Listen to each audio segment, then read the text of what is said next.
There are battles that echo through history not for their strategic brilliance or technological innovation, but for the raw human courage displayed when civilization itself hangs in the balance. Stalingrad was such a battle, a crucible where ordinary men and women discovered depths of heroism they never knew they possessed, where the very rubble became sacred ground defended with blood and determination that defied all military logic. In the ruins of apartment buildings and factories, among the skeletal remains of what had once been a thriving city, souls were forged in fire that would burn brighter than any medal or monument. This is the story of those who chose to stand when retreat seemed the only rational option, who found brotherhood in the darkest hours, and who proved that sometimes the greatest victories are measured not in territory gained, but in the refusal to surrender what makes us human.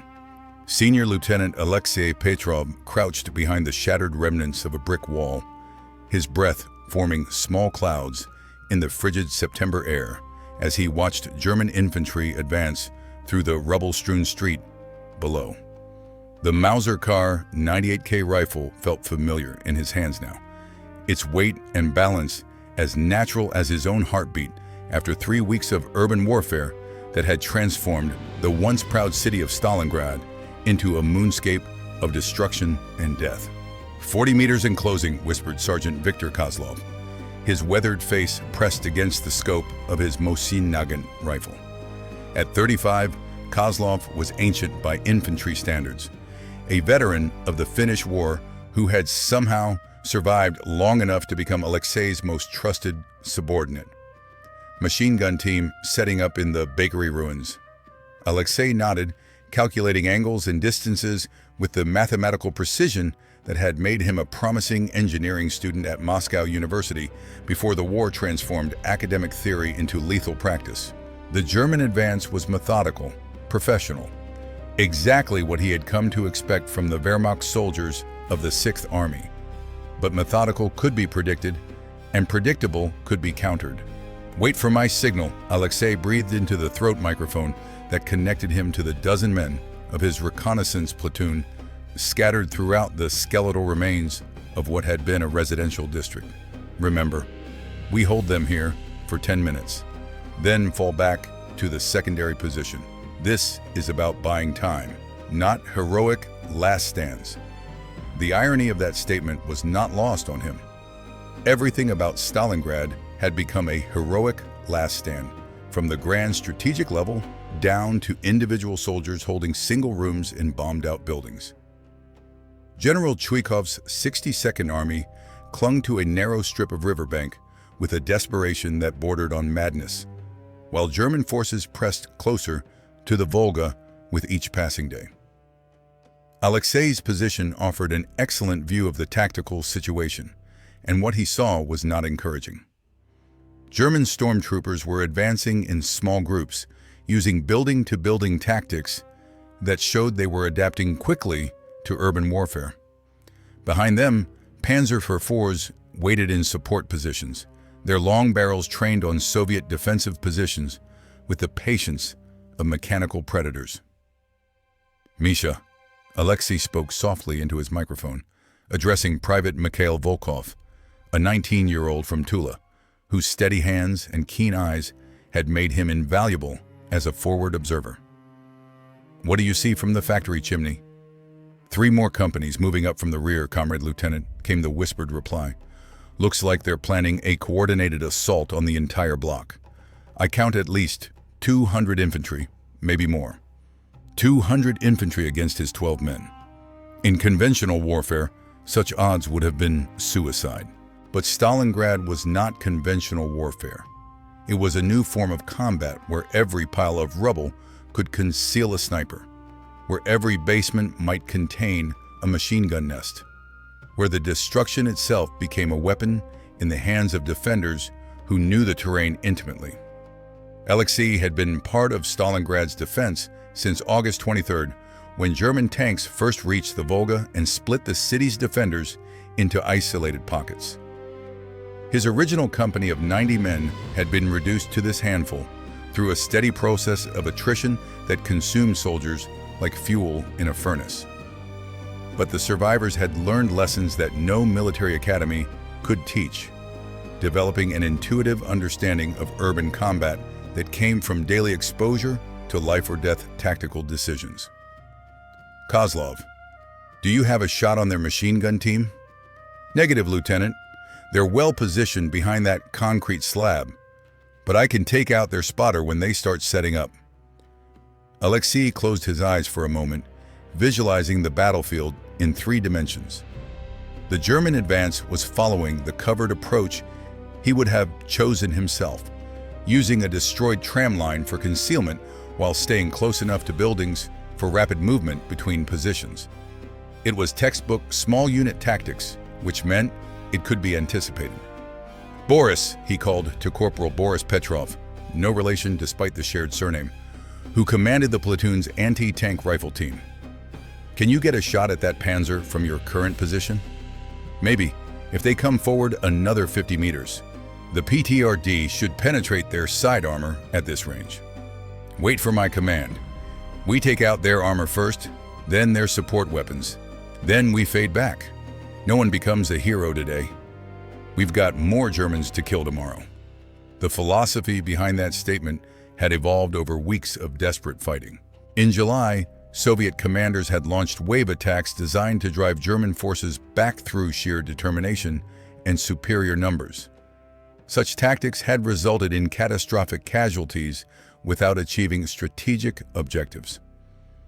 By September, survivors like Alexei had developed a more pragmatic approach: inflict maximum casualties while preserving the defending force, trading space for time, while exacting an ever higher price for each German advance. Movement in the bakery, Kozlov reported, MG-42 being positioned to cover their advance. Alexei felt the familiar tightness in his stomach that preceded combat. Even after weeks of fighting, the transition from observer to participant in lethal violence required a conscious psychological shift. He was about to orchestrate the deaths of German soldiers who were probably decent men serving their country, just as he served his own. But philosophical considerations were luxuries that urban warfare did not permit. All positions, this is Red Leader, Alexei spoke into his microphone. German infantry advance commencing. Remember your sectors of fire and fallback routes. We are not holding this position indefinitely. The German attack began with characteristic precision. Mortar rounds impacted around suspected Soviet positions, while machine guns laid down suppressive fire across probable fields of observation.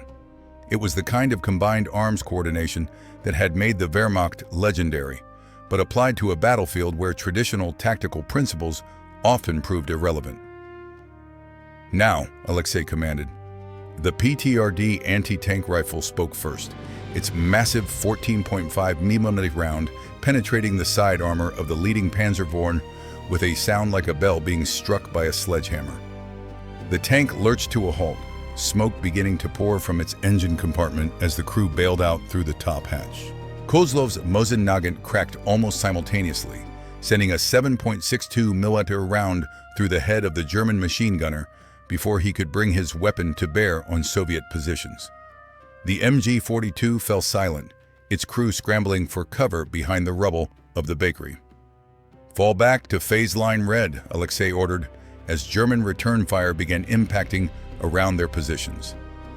Fragments of brick and concrete filled the air like deadly snow, forcing the Soviet soldiers to keep their heads down while they moved to secondary positions. The withdrawal was a choreographed dance that Alexei's men had performed dozens of times over the past weeks. Each soldier knew his role, his route, and his responsibility for covering the movement of his comrades. They bounded from cover to cover in small groups, never presenting targets for more than a few seconds at a time. Contact rear came the urgent call from Private Volkov, who had been covering their withdrawal route from his position in the factory chimney. German patrol moving up through the subway tunnels. They're trying to cut off our retreat. Alexei cursed silently. The German commanders were learning, adapting their tactics to counter Soviet defensive methods. Using the underground passages to outflank Soviet positions was exactly the kind of innovation that made urban warfare so unpredictable. "How many?" he asked, already calculating alternatives. "Squad-sized element, maybe 8 or 10 men. They're moving carefully, checking each intersection." Alexei made his decision with the speed that came from weeks of similar crises. "Kozlov, take half the section and deal with the tunnel rats. I'll hold the Germans in front with the rest. We rendezvous at Checkpoint Charlie in 20 minutes. It was a division of forces that violated basic military doctrine. But urban warfare created situations where doctrine became a liability rather than an asset. Flexibility and rapid decision-making mattered more than adherence to textbook solutions. Kozlov nodded grimly and disappeared into the ruins with 5 men, leaving Alexei with 6 soldiers to delay a German company. Under normal circumstances, such a mission would have been suicidal. But circumstances in Stalingrad were never normal, and Alexei had learned to use the environment itself as a force multiplier. "Misha, can you drop some of that factory debris on the street when the Germans move through?" "Already rigged, Comrade Lieutenant. I've got charges set on the support beams. Should bring down enough rubble to block the street for at least an hour." Private Volkov had proven surprisingly adept at battlefield engineering, developing an intuitive understanding of how to use urban destruction as a tactical weapon. His innovations had saved Soviet lives on multiple occasions, turning the Germans' own artillery bombardment into obstacles that channeled their advances into killing zones. The German advance resumed within minutes, their infantry moving with the confidence of professional soldiers who had conquered most of Europe. But confidence could become overconfidence, and overconfidence in urban warfare was often fatal. Alexei watched through his binoculars as German soldiers advanced through the rubble-strewn street, their movements showing the caution learned from previous encounters with Soviet defenders. They checked each corner, each pile of debris, each potential sniper hide with methodical thoroughness.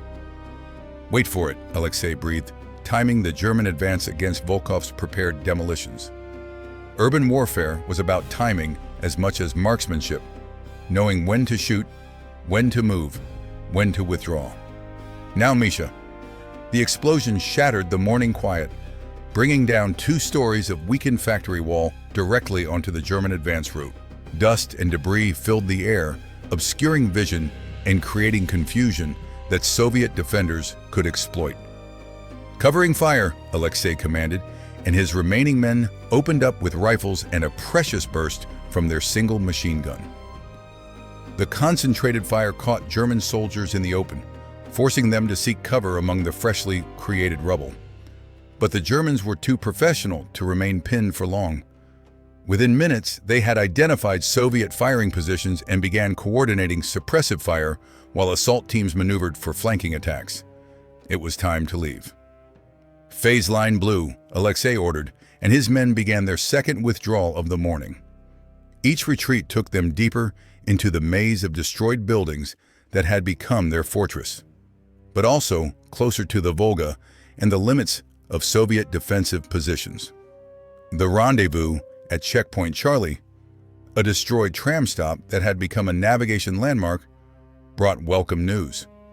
Kozlov had eliminated the German tunnel patrol with minimal casualties, though Private Gromov had taken a bullet through the shoulder and would need medical attention.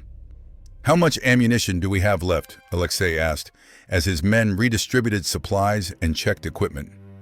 "Maybe an hour of sustained fighting," Kozlov replied grimly. "The resupply boats haven't gotten through for 3 days. We're running on what we can scavenge from German positions." It was a familiar problem. Soviet forces in Stalingrad were supplied across the Volga River by boats and barges that faced constant attack from German aircraft and artillery. Many supply missions simply disappeared, their crews and cargo lost to enemy action or the river itself. "Any word from battalion?" Alexei asked, though he suspected he knew the answer. "Radio contact lost 6 hours ago. Last message was to hold our positions at all costs. Kozlov's expression showed what he thought of orders from commanders who weren't sharing the dangers of frontline combat. Alexei studied his map, noting the steady contraction of Soviet defensive positions over the past weeks. His platoon now held what had once been a company sector, while company-sized positions were being defended by squads. It was a mathematical progression that could only end in disaster unless something changed dramatically. "Sir," Private Volkov approached with information that would complicate their tactical situation even further. "I've been monitoring German radio traffic. They're planning a major assault on the factory district tomorrow morning. Artillery preparations starting at dawn, followed by simultaneous attacks on 3 axes. The factory district was the heart of Soviet resistance in Stalingrad, containing the tractor factory, Red October steel plant, and Barakati gun factory that had become fortress-like defensive positions. If the Germans could capture the industrial complex, they would control the entire city and cut off Soviet forces from their supply lines across the Volga." "How reliable is this intelligence?" Alexei asked, though Volkov's information had proven accurate in the past. "Very reliable. I've been tracking their communication patterns for weeks. This has all the indicators of a major operation." Alexei felt the weight of command settling on his shoulders like a lead blanket. His handful of men could not significantly affect the outcome of a major German offensive, but they might be able to provide early warning or create diversions that would save other Soviet units from surprise attacks. "We need to get this information to higher command," he decided. "Misha, can you raise anyone on the radio?" "I'll try, but the Germans have been jamming our frequencies pretty effectively. Might have better luck with a runner." A runner meant sending one of his men across several kilometers of urban battlefield with no guarantee of reaching friendly lines alive. It was the kind of decision that weighed heavily on junior officers, balancing the value of information against the life of a subordinate. "I'll go," volunteered Corporal Dmitry Semenov, a former marathon runner whose speed and endurance had saved Soviet lives on previous missions. "I know the route to division headquarters, and I can move at night when German patrols are less active." Alexei nodded reluctantly, knowing that Semenov was their best choice for the mission, but hating the necessity of sending men into danger for tasks that peacetime communications could have accomplished instantly. "Take this," he said, handing Semenov a detailed sketch of German positions and movement patterns that his platoon had observed over the past week. "Make sure it gets to intelligence. And Dmitry, come back alive." As Semenov disappeared into the maze of destroyed buildings, Alexei gathered his remaining men for what might be their final briefing. The German offensive would begin in 18 hours, and his platoon would be directly in its path. "Gentlemen," he began, looking at the faces of soldiers who had become closer than family through shared danger and mutual dependence. "Tomorrow will probably be our most difficult day since this battle began. The Germans are coming with everything they have, and our orders are to hold them as long as possible." "How long is as long as possible?" asked Private Volkov with the gallows humor that had become common among Stalingrad's defenders. "Until we run out of ammunition, positions, or Germans," Alexei replied with a smile that didn't reach his eyes. "But remember, every minute we delay them is another minute for our comrades to prepare defensive positions. Every German soldier we kill here is one less attacking the factories." The men nodded with the grim acceptance of soldiers who had already seen too much death to harbor illusions about their chances of survival. But they also displayed the quiet determination that had made Stalingrad's defense legendary, a refusal to surrender that transcended rational military calculation. "We'll establish 3 fighting positions in overlapping fields of fire," Alexei continued, spreading his map on the ground. "When one position becomes untenable, the survivors fall back to the next. The objective is not to hold ground indefinitely, but to exact the maximum price for each meter of German advance." It was the tactical philosophy that General Chuikov had taught his army. make the Germans pay in blood for every building, every room, every pile of rubble. Urban warfare favored defenders who were willing to fight at close range, where German advantages in armor and artillery were minimized. "What about resupply?" asked Sergeant Kozlov, voicing the concern that dominated every tactical calculation. "We fight with what we have and take what we need from German positions," Alexei replied matter-of-factly. "It's worked so far." The scavenging of equipment from enemy casualties had become an art form among Soviet defenders. German weapons, ammunition, food, and medical supplies were integrated seamlessly into Soviet defensive preparations. Some units were better equipped with German gear than with their own army's standard issue. As his men prepared their positions for the coming assault, Alexei found himself contemplating the larger meaning of their struggle. Stalingrad had become more than a military objective. It had become a symbol of Soviet determination to resist German conquest, regardless of cost. The city's name carried the weight of Stalin's personal prestige, making retreat politically impossible even when militarily sensible. But for the men fighting in the rubble, political considerations mattered less than the immediate tactical realities of survival and mission accomplishment. They fought because they were soldiers, because their comrades depended on them, and because someone had to stand between German forces and the Volga River crossing that supplied the entire Soviet defense. Lieutenant, Private Volkov interrupted his thoughts with urgent information. "German patrol approaching from the east. Looks like they're scouting for tomorrow's assault." Alexei grabbed his binoculars and studied the enemy movement.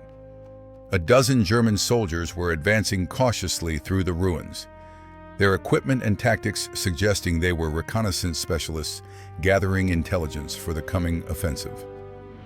"Positions," he ordered quietly, and his men vanished into the rubble with the skill that came from weeks of urban combat. Within seconds, what had appeared to be an abandoned sector was bristling with concealed weapons and alert defenders. The German patrol advanced with professional competence, their point man checking corners while the main body maintained security and communication. They were good soldiers doing their job efficiently, but they were operating in terrain that Soviet defenders knew intimately. Alexei let them come within 50 meters before triggering the ambush. The concentrated fire of 10 rifles spoke almost simultaneously, catching the German patrol in the open with devastating effect. Within seconds, half the enemy soldiers were down, while the survivors scrambled for whatever cover they could find in the rubble-strewn street.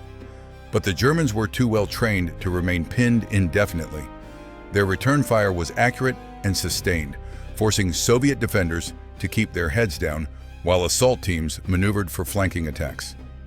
It was exactly the kind of small unit tactics that made the Wehrmacht so effective. "Fall back to position 2, Alexei ordered as German grenades began landing among the Soviet positions. The withdrawal was conducted with the smooth efficiency of long practice, each man covering his neighbors while moving to predetermined positions. The skirmish continued for 20 minutes before the surviving Germans withdrew, carrying their casualties in the intelligence they had gathered about Soviet defensive positions. It was a tactical victory for Alexei's platoon, but at the cost of precious ammunition and the revelation of their positions to enemy planners. "Casualties?" Alexei asked as his men regrouped. "Volkov took some shrapnel in the leg, but he can still fight," Kozlov reported. "We're down to about 40 rounds per rifle, and the machine gun is almost out of ammunition." It was the eternal equation of urban warfare. Each tactical success consumed resources faster than they could be replaced, creating a steady erosion of combat effectiveness that could only end in defeat unless external factors intervened. As afternoon shadows lengthened across the battlefield, Alexei received news that would change everything. Corporal Semenov had returned from his mission to division headquarters, bringing orders that were both expected and dreaded. "We're being reinforced," Semenov announced with exhausted relief. 50 men from the naval infantry, arriving after dark. "We're to hold the factory approaches until relieved or ordered to withdraw." 50 naval infantry, elite troops whose training and equipment were superior to regular army units. It was more help than Alexei had dared hope for, though he knew even elite troops would be consumed quickly in the furnace of Stalingrad's urban warfare. "What else?" he asked, sensing there was more information. "The Germans are massing for something big, sir. Our scouts report armor and infantry concentrations all along the front. This might be their final push to reach the Volga." Final push. The words carried ominous implications for defenders who were already stretched beyond the breaking point. If the Germans committed their remaining reserves to capturing Stalingrad, the city's garrison would face overwhelming odds with no possibility of reinforcement. "Then we make them pay for every step," Alexei said, with quiet determination that masked his private fears about tomorrow's battle. "If this is their final push, we make sure it costs them so much that they have nothing left for another." As night fell over Stalingrad, bringing temporary quiet to streets that would soon echo with the sounds of the war's most brutal urban combat, Alexei gathered his men for what might be their last peaceful evening together. They cleaned weapons, wrote letters home, and shared the dark humor that helped soldiers cope with the reality of probable death. But beneath the surface calm, every man understood that tomorrow would bring a test of courage and endurance that would define them for whatever remained of their lives. The forgotten heroes of Stalingrad were about to face their greatest challenge, and their response would echo through history as testimony to what human beings could accomplish when everything they valued hung in the balance. The factories loomed in the darkness like sleeping giants, waiting for dawn to awaken them to thunder and fire. And in the ruins, between the German lines and the Volga River, a handful of Soviet soldiers prepared to make their stand against an army that had conquered most of Europe. They were ordinary men facing extraordinary circumstances, but they had learned that ordinary men could achieve extraordinary things when they refused to surrender their humanity along with their positions. Tomorrow would test that lesson to its ultimate limits. The pre-dawn darkness of October 14, 1942, was shattered by the most intensive artillery bombardment Alexei Petrov had ever experienced. The earth beneath his makeshift bunker trembled as if the planet itself was coming apart, while overhead the sky burned orange with the muzzle flashes of hundreds of German guns concentrated on the factory district. This was not the usual harassment fire that had become the background noise of Stalingrad. This was the opening movement of what German forces intended to be their final symphony of conquest. "Mother of God," whispered Private Volkov, his face pressed against the concrete floor as debris rained down from the ceiling. The former factory chimney that had served as their observation post was now nothing more than a pile of smoking rubble, eliminated in the first 10 minutes of the bombardment. "They're trying to level the entire district." Alexei checked his watch through the dust and smoke that filled their shelter. 0530 hours. And the barrage had been continuous for 90 minutes. According to intercepted German communications, the artillery preparation was scheduled to last until WO 700, followed immediately by infantry and armor assault on 3 axes. His reinforced platoon, now numbering 62 men, including the naval infantry who had arrived during the night, held positions covering the approaches to the Red October steel factory. "Sir," Sergeant Kozlov crawled through the rubble toward Alexei's position, his weathered face streaked with blood from a superficial head wound. "Direct hit on position 3. We've lost contact with Petrov's squad. 8 men gone in an instant, consumed by the industrial machinery of modern warfare that reduced human beings to statistical casualties with mathematical precision." Alexei felt the familiar tightness in his chest, not fear for himself, but the terrible weight of responsibility for subordinates whose lives depended on his tactical decisions. "Survivors?" he asked, though he already suspected the answer from Kozlov's expression. "Negative. Position completely destroyed.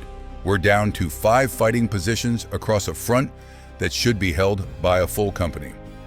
The mathematics of attrition were inexorable.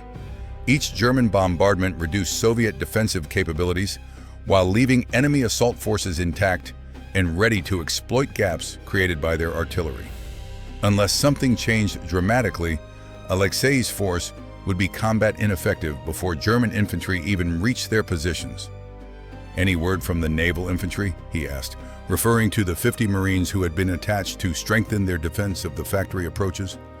Lieutenant Commander Volkov reports his men are in position and ready.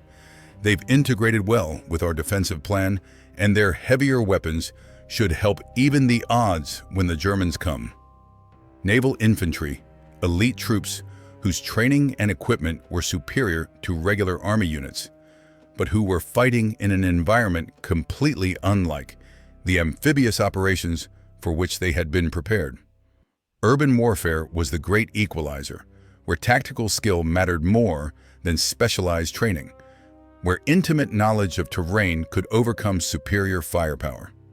The bombardment lifted at precisely 0700 hours, leaving behind a silence that seemed unnatural after 90 minutes of continuous thunder.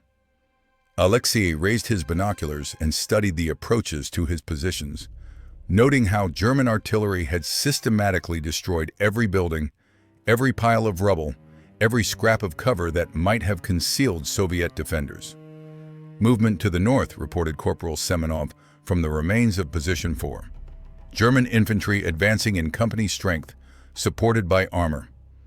Through his binoculars, Alexei could see German soldiers emerging from their assembly areas with the methodical precision that had made the Wehrmacht legendary. They advanced in small groups, using fire and movement tactics that showed they had learned hard lessons about urban warfare over the past months of fighting. But what caught his attention was the composition of the attacking force. These were not the exhausted regular infantry that had been hammering at Stalingrad's defenses for weeks. These were assault troops, Sturmtruppen, specially trained for urban combat and equipped with automatic weapons, flamethrowers, and demolition charges designed to reduce fortified positions. "Pass the word to all positions," Alexei ordered, his voice carrying clearly despite the ringing in his ears from the bombardment. "The Germans are coming with their best troops. Make every shot count, but remember the fallback plan. We hold them as long as possible, then withdraw to secondary positions." The first German assault wave reached the outer perimeter of Soviet defenses at 0745 hours, advancing behind a rolling barrage that crept forward at precisely calculated intervals. Alexei watched professional soldiers doing their job with terrifying efficiency, each man knowing his role in a complex tactical ballet designed to overwhelm defensive positions through coordinated application of firepower and movement. "Contact front," came the call from Position 1, followed immediately by the distinctive chatter of Soviet machine guns and the heavier bark of German automatic weapons. The battle for the Red October steel factory had begun. From his command position, Alexei could observe the tactical situation developing across his entire defensive sector. German assault teams were probing for weak points, while support weapons suppressed Soviet firing positions with methodical precision. It was exactly the kind of combined arms coordination that had made German forces so effective in conventional warfare.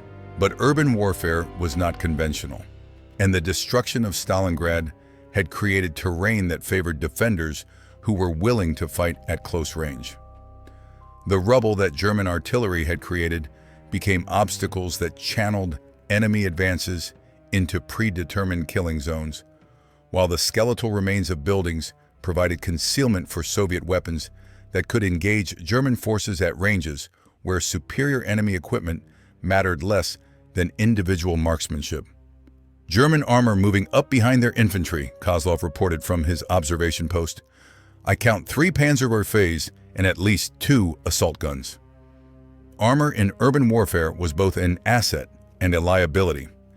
Tanks could demolish fortified positions that infantry could not reduce, but they were also vulnerable to close-range attack by defenders who could approach from directions that armor crews could not effectively observe. Soviet forces had developed tactics specifically designed to separate German tanks from their supporting infantry, creating opportunities for anti-tank teams to engage enemy armor at point-blank range. Boris, Alexei called to his anti-tank rifle team leader, "Can you engage the lead panzer from your current position?" "Negative, sir. Too much rubble blocking my line of sight.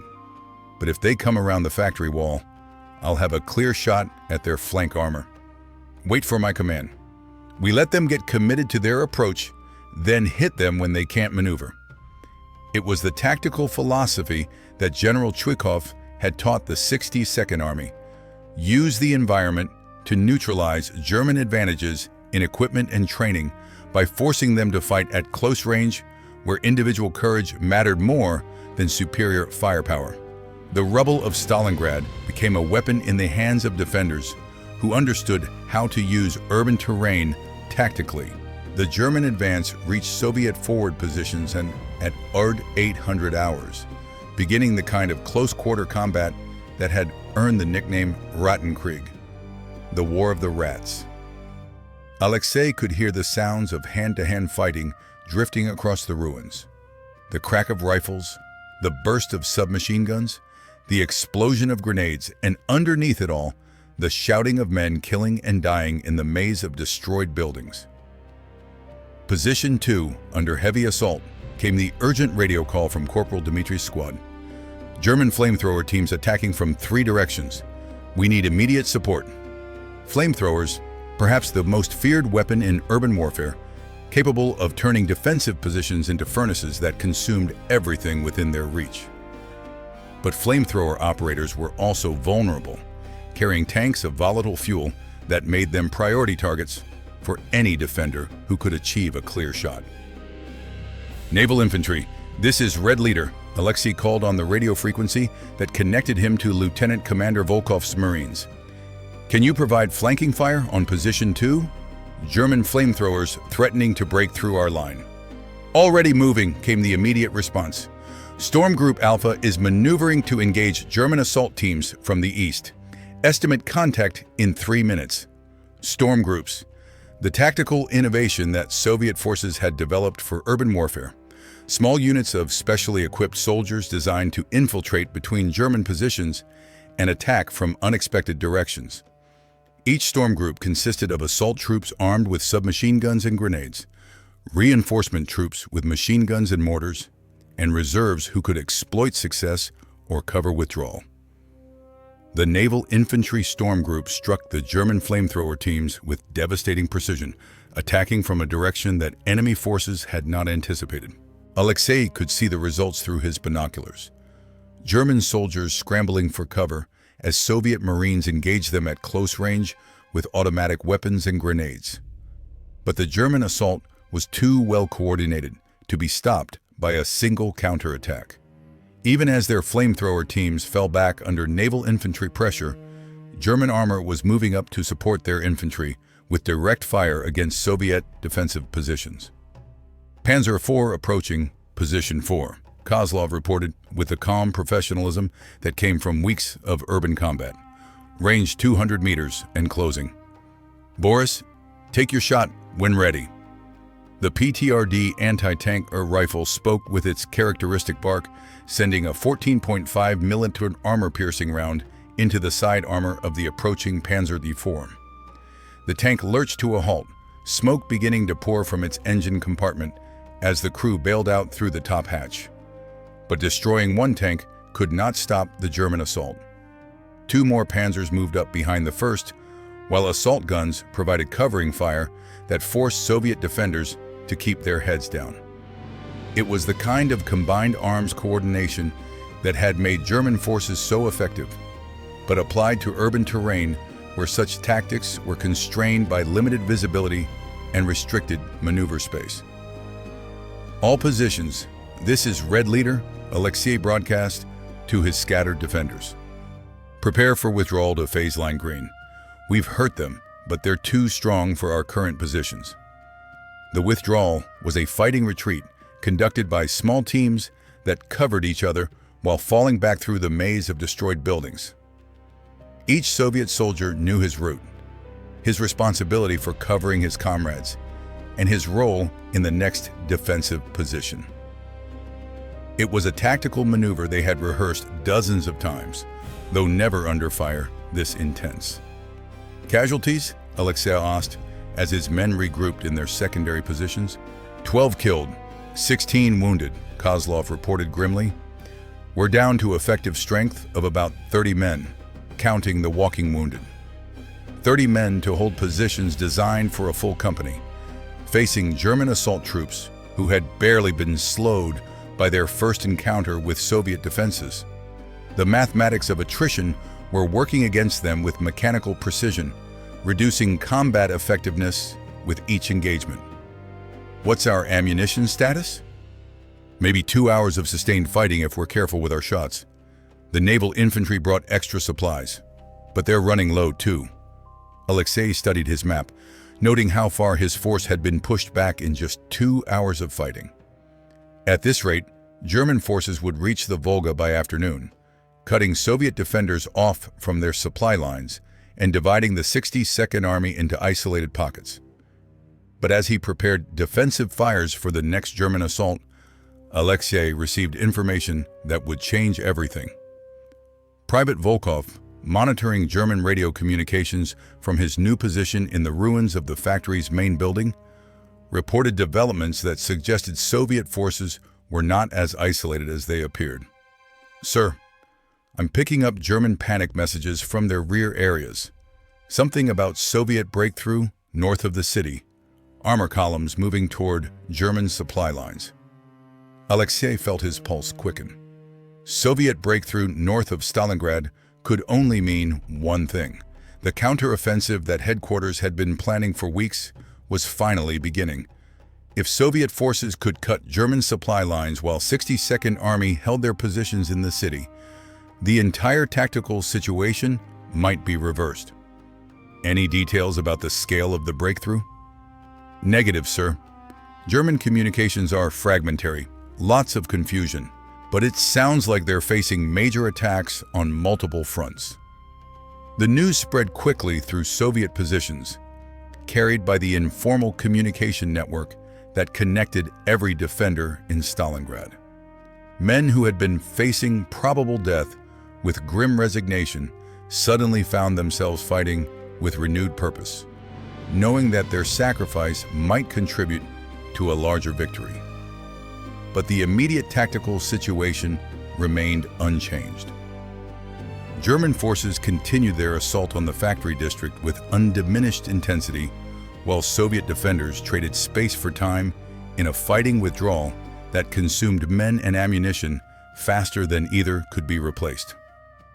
The second German assault began at 10:30 hours, preceded by concentrated mortar fire that targeted Soviet positions with surgical precision.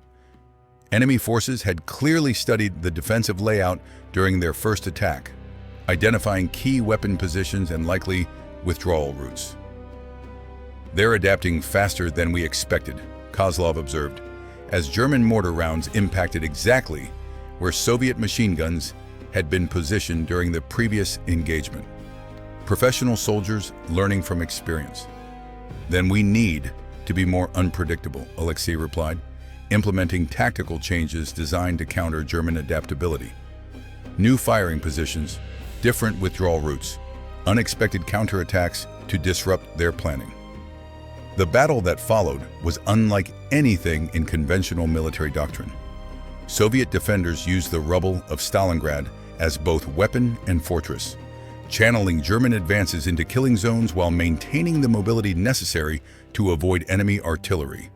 German forces responded with innovations of their own, using flamethrowers and demolition charges to reduce Soviet strongpoints while armor provided direct fire support. A naval infantry storm group requesting permission to engage German command post came the radio call from Lieutenant Commander Volkov. We've identified their tactical headquarters in the ruins of the apartment building, range 300 meters. Approved, but watch for German reserves. They'll counterattack immediately if you're successful. The naval infantry attack was a masterpiece of small unit tactics, with assault teams infiltrating German positions through the underground passages that connected different parts of the factory complex. Soviet Marines had learned to use Stalingrad's industrial infrastructure tactically, moving through sewers and utility tunnels to attack German forces from directions they could not effectively defend. The attack on the German command post succeeded beyond expectations, eliminating enemy communications and creating confusion that disrupted their assault coordination. But success came at a price. Lieutenant Commander Volkov was killed leading the final assault, and his storm group suffered heavy casualties, fighting their way back to Soviet lines. Sir, Kozlov approached Alexei's position with news that crystallized their tactical dilemma. The naval infantry are down to 18 effective men, and we've lost contact with 2 more of our positions. We're holding maybe 100 meters of front with less than 40 soldiers. 40 soldiers against a German assault force that seemed to have unlimited reinforcements. Even elite troops could not overcome such odds indefinitely, particularly when ammunition was running low and medical supplies were exhausted. Any word from higher command about relief or reinforcement?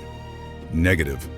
All radio frequencies are either jammed or filled with reports of heavy fighting across the entire front. We're on our own for the foreseeable future.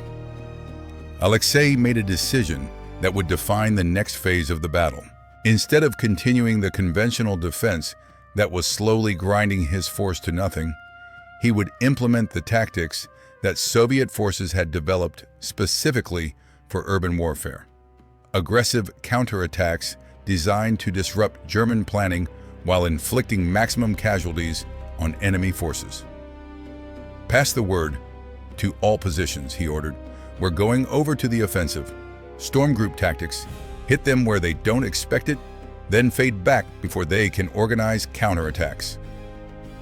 It was a dangerous gamble that violated traditional defensive doctrine, but conventional tactics had already proven inadequate against German combined arms assaults.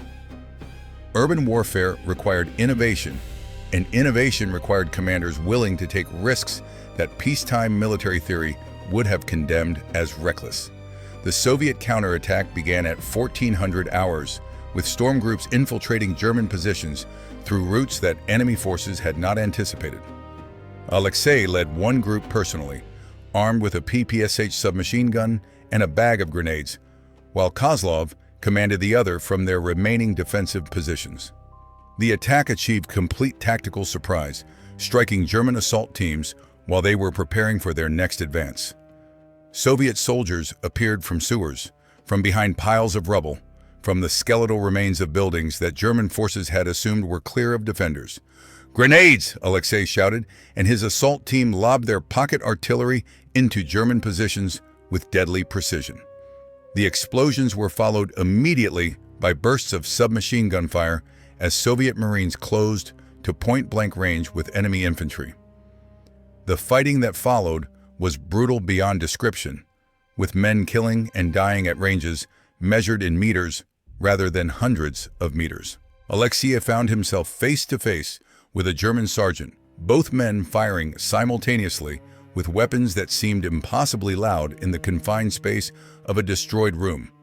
The German fell first, his body crashing backward into a pile of rubble that had once been someone's kitchen table. Alexei felt no satisfaction in the kill, only the cold calculation of survival that urban warfare had burned into every man who fought in Stalingrad's ruins.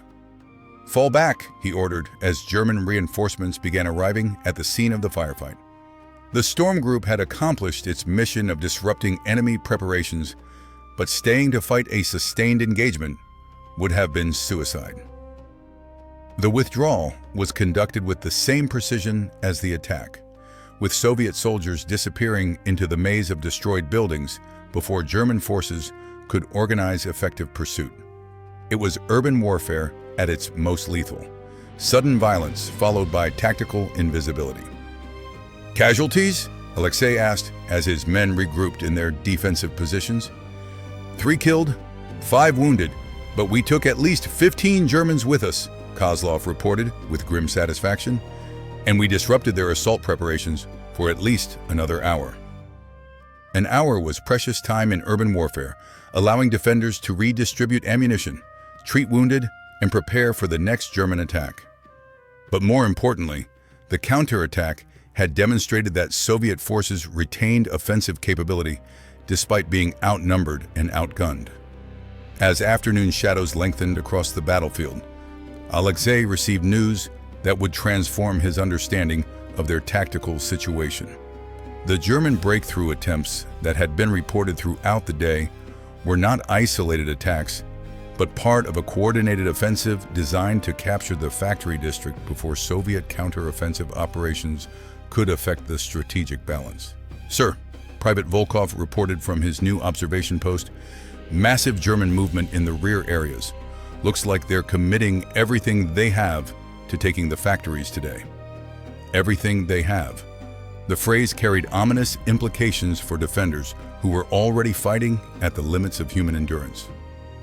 If German forces committed their reserves to capturing Stalingrad, Soviet defenders would face overwhelming odds with no possibility of reinforcement or resupply.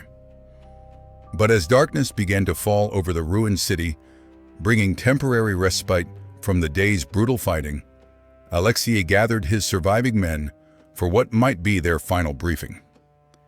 They had held their positions for 12 hours against repeated German assaults, inflicting casualties that exceeded their own strength while buying time for whatever Soviet operations were developing beyond the city.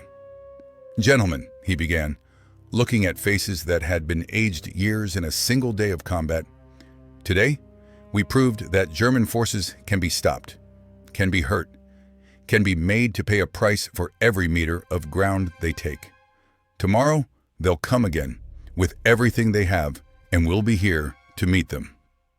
The men nodded with the grim determination that had become characteristic of Stalingrad's defenders. They were no longer the soldiers who had entered the battle weeks earlier.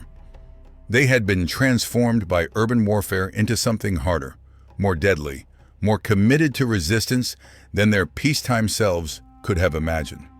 "We're not just fighting for buildings or streets," Alexei continued.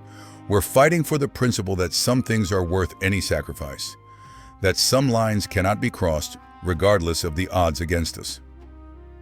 As his men prepared their positions for another night of vigilance, Alexei reflected on how profoundly the battle had changed his understanding of warfare and leadership. He had entered Stalingrad as a young officer with theoretical knowledge of tactics and strategy. He was becoming a commander whose decisions directly affected the lives and deaths of men who trusted him with absolute faith. The forgotten heroes of Stalingrad were ordinary soldiers facing extraordinary circumstances. But they had discovered that ordinary men could achieve extraordinary things when they refused to surrender their humanity along with their positions.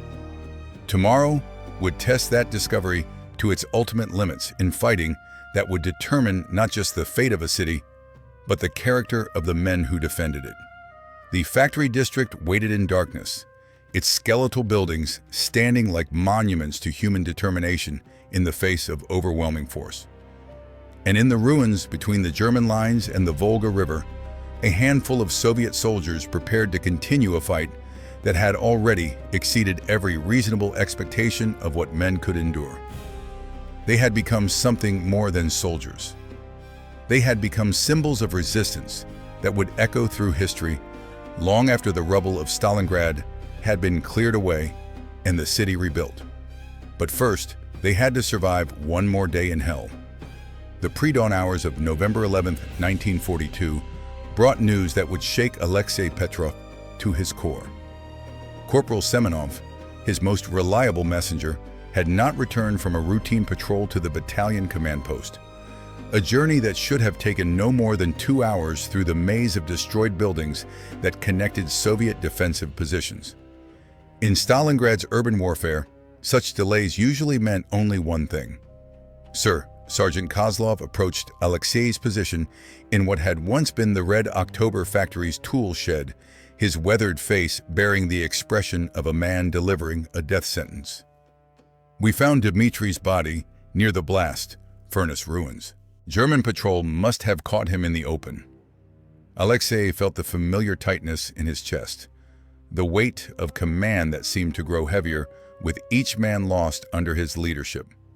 Semenov had been with the unit since August, one of the original defenders who had somehow survived 3 months of urban warfare that had consumed entire divisions. His death marked another irreplaceable loss to a force that could no longer afford casualties. "Any intelligence from his mission?" Alexei asked, forcing himself to focus on tactical considerations rather than personal grief. In Stalingrad, mourning was a luxury that could get more men killed. Negative. His message pouch was missing, presumably taken by the Germans. But I found this tucked inside his boot. Kozlov handed Alexei a small piece of paper bearing a hastily scrawled note in Semenov's handwriting. The message was brief but electrifying. Massive Soviet buildup north of city. Hundreds of T-34s observed moving toward Romanian positions. Operation imminent. Alexei read the note twice, hardly daring to believe what Semenov had risked his life to communicate. For weeks, Soviet forces in Stalingrad had clung to narrow strips of territory along the Volga River, fighting a defensive battle that seemed to have no end except eventual defeat. But if Semenov's intelligence was accurate, the strategic situation was about to change dramatically. "Pass the word quietly to section leaders," Alexei ordered, his voice barely above a whisper. "The High Command may be planning something that will change our entire tactical situation. Until we know more, we continue current operations, but everyone should be prepared for new developments." The tactical situation facing Alexei's reduced force had become increasingly desperate over the past weeks. German forces had pushed Soviet defenders back to positions within sight of the Volga River, controlling over 90% of the city while maintaining constant pressure on the remaining pockets of resistance. His original platoon of 62 men had been reduced to 18 effective soldiers, supplemented by stragglers from other units who had somehow made their way to his positions. But what struck Alexei most profoundly was how the battle had transformed everyone who survived it. The men now under his command bore little resemblance to the soldiers who had entered Stalingrad months earlier. They moved with the silent efficiency of urban predators, speaking in whispers and hand signals, reading the environment with instincts honed by daily exposure to life or death decisions. "Sir," Private Volkov materialized beside Alexei's position with the ghost-like movement that had kept him alive through months of sniper-infested ruins. "German activity increasing in all sectors. Looks like they're preparing another major assault on the factory district." Through his binoculars, Alexei could see the methodical preparations that preceded German offensive operations. Infantry was moving forward in small groups, while assault guns positioned themselves to provide direct fire support against Soviet strongpoints. It was the same combined arms coordination that had made Wehrmacht forces so effective, but refined by months of urban warfare experience. "How long before they attack?" he asked, calculating ammunition requirements and defensive preparations. "Maybe 2 hours. They're being more careful than usual, probably expecting stronger resistance after yesterday's counterattack." Yesterday's counterattack, a desperate gamble that had cost Alexei 3 irreplaceable men while inflicting minimal damage on German forces. Urban warfare demanded constant tactical innovation, but innovation required resources that Soviet defenders no longer possessed in adequate quantities. The German assault began at 0800 hours with an artillery bombardment that exceeded anything Alexei had experienced since October. The earth shook as hundreds of shells impacted across the narrow strip of Soviet-held territory, turning rubble into dust and destroying the carefully prepared defensive positions that had taken weeks to construct. "Take cover!" Alexei shouted, though his voice was barely audible over the thunder of exploding shells. His men had already disappeared into the deepest shelters they could find, using survival instincts that had been burned into them by months of similar bombardments. But this bombardment was different. German artillery was not just suppressing Soviet positions, it was systematically destroying every building, every pile of rubble, every scrap of cover that might conceal defenders. It was preparation for what appeared to be a final assault designed to eliminate Soviet resistance in the factory district permanently. Direct hit on Position 7 came the urgent call from his radio operator, one of the 3 remaining communications specialists in his sector. Complete destruction, no survivors. Another 5 men gone in an instant, erased by the industrial machinery of modern warfare. Alexei felt the mathematics of attrition working against him with mechanical precision, reducing his combat effectiveness with each German shell that found its target. The bombardment lifted at 0900 hours, followed immediately by the most coordinated German assault Alexei had witnessed. Infantry advanced behind armor support, while flamethrower teams targeted specific Soviet positions that had been identified through weeks of careful observation. It was professional warfare conducted by veterans who understood urban combat intimately. Movement in Sector 3, reported Corporal Petrov, no relation, from his position in the ruins of the factory's administrative building. German assault teams advancing under cover of smoke. Through his binoculars, Alexei could see German Sturmtruppen moving with the confidence of soldiers who believed victory was inevitable. They advanced in small groups, using fire and movement tactics that had been perfected through months of urban warfare experience. Each team knew its role in a complex tactical ballet designed to overwhelm Soviet defensive positions through superior coordination and firepower. But what caught Alexei's attention was the composition of the German force. These were not the exhausted regular infantry that had been hammering at Stalingrad's defenses for months. These were fresh troops, elite units that appeared to have been held in reserve for this final assault. All positions, this is Red Leader, Alexei broadcast to his scattered defenders. German assault commencing with fresh troops and maximum fire support. Execute contingency plan, Charlie. We fall back through prepared positions, inflicting maximum casualties while preserving our force. Contingency plan, Charlie. The final withdrawal plan that would take Soviet defenders to their last defensible positions along the Volga riverbank. It was an acknowledgement that conventional defense was no longer possible with the forces at Alexei's disposal. The first German assault teams reached Soviet forward positions at 0945 hours, beginning the kind of close-quarter combat that had earned Stalingrad its reputation as the Rattenkrieg. Alexei could hear the distinctive sounds of urban warfare, the crack of rifles, the chatter of submachine guns, the explosion of grenades, and underneath it all, the shouting of men killing and dying in the ruins of industrial civilization. Position 4 reports heavy casualties, came the call from his radio operator. German flamethrowers have broken through their main line of resistance. Flamethrowers, the weapon that Soviet defenders feared most in urban warfare, capable of turning defensive positions into furnaces that consumed everything within reach.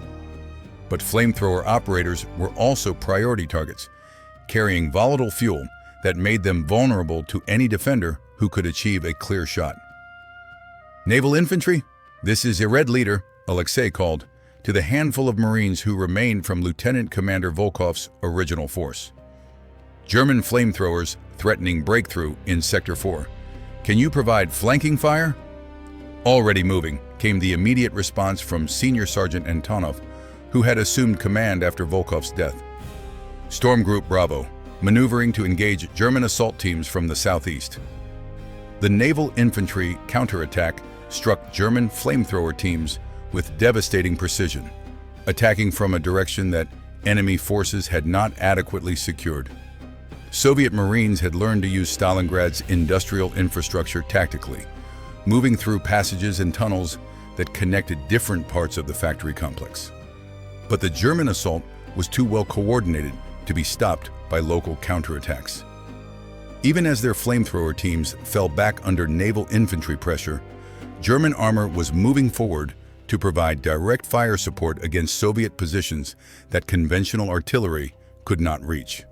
Panzer IV approaching Position 5, Kozlov reported from his observation post. Range 100 meters and closing. Boris, Alexei called to his anti-tank rifle team leader, though he knew their single PTRD could not stop a coordinated armor assault. Engage when you have a clear shot. The PTRD anti-tank rifle spoke with its characteristic bark, sending a 14.5 mm armor-piercing round into the side armor of the German tank. The Panzer lurched to a halt, smoke beginning to pour from its engine compartment, but two more tanks immediately moved up to continue the assault. Fall back to phase line red, Alexei ordered, as German return fire began impacting around Soviet positions. The withdrawal was conducted with the practiced efficiency of men who had performed similar tactical movements dozens of times over the past months. Each fallback position had been prepared weeks in advance, with overlapping fields of fire and predetermined withdrawal routes that allowed Soviet defenders to maintain tactical cohesion while trading space for time. But with each withdrawal, Alexei's force was compressed into an ever smaller area of defensible terrain. "Casualties?" he asked as his men regrouped in their secondary positions. 7 killed, 4 wounded, Kozlov replied grimly. "We're down to effective strength of maybe 20 men, counting the naval infantry. 20 men to hold positions designed for a company, facing German assault forces that seemed to have unlimited reinforcements." The mathematics were stark and unforgiving. At current casualty rates, Soviet resistance would collapse within hours. But as Alexei prepared defensive fires for the next German assault, he received intelligence that would transform his understanding of their tactical situation. Private Volkov, monitoring German radio communications from his concealed position in the ruins of the factory's main building, reported developments that suggested the strategic situation was changing dramatically. "Sir, German communications are showing signs of panic. Multiple reports of Soviet breakthrough operations north and south of the city. They're using terms like massive armor concentrations and coordinated offensive."